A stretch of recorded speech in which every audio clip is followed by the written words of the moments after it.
Hello everyone and welcome back to another video from Apps Academy. In this video, I'm going to show you how to add the Google Lens onto your Android home screen. So let's get started right away.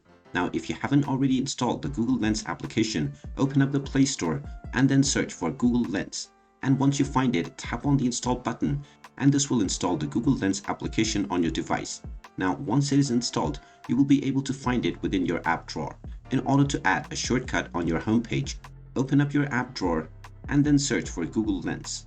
Once you find the Google Lens application, long press on it and you will be taken onto your home page where you can add the application.